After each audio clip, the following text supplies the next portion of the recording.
Hello mga Mars, mga Tropipits. So ayun na nga, 'di ba kahapon po birthday ng aming dada. So naisipan namin siyang i-surprise. Alam niyo ba, yung design na 'yan, ayan lang yun mga Mars. Pero Diyos ko po, magkano rin nagastos namin diyan. Mahal na po talaga ang mga bilihin, ano. So yun na nga mga Mars, nag-start na kami talagang mag-design kasi talagang naisip po talaga yun namin na i-surprise namin. Kaya alam mo naman ang mga bata, 'di ba? Pag mga surprise po talaga, eh gustong-gusto po talaga nila. Kaya ako is napapayag naman po ako nila na i-surprise namin ng dada. So yun na nga, para hindi sila magkulit, ayan, bawat isa sa kanila ay pinatulong ko. Bawat bawat isa yan may mga hawak na letter yan. Para halimbawa, kung anong kailangan kong letter, ay ibigay nila sa akin. Kasi kapag hindi ako lang ang gumawa niyan, mga Mars, nako, anong petsa pa ako matatapos diyan?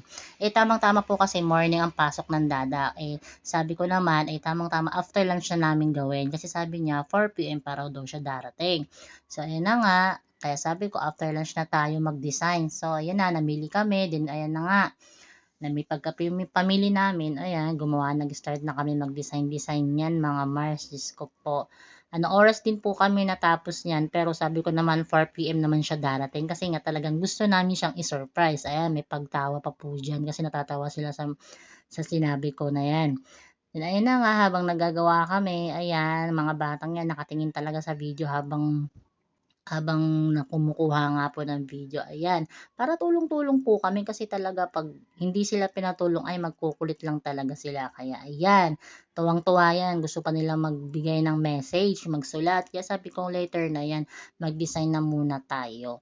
Kaya ayan, o 'di ba mga Mars, busy sila. Kaya ayan, para mabilis kaming matapos. So ayun na nga, natapos na namin yung happy birthday na 'yan.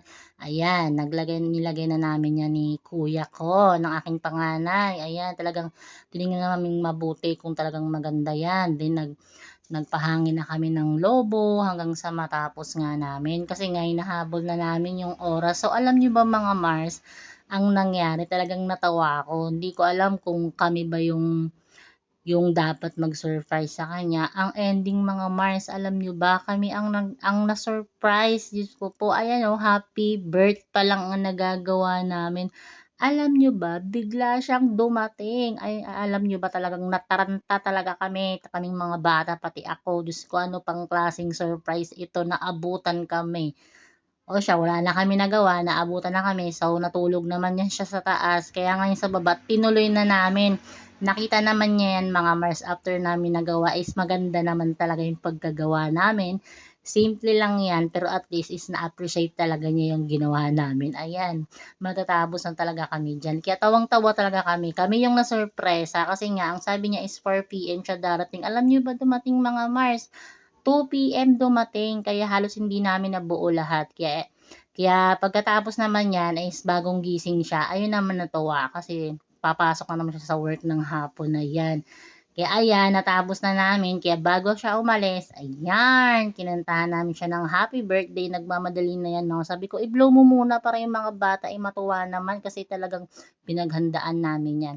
So yun na nga mga Mars, nag-wish na yan at nag-blow. Happy birthday ulit, love. I love you so much. Mas love ka namin. Yun lang mga Mars. Don't forget to follow, like, and share. Sana nagustuhan niyo aking video. Bye-bye!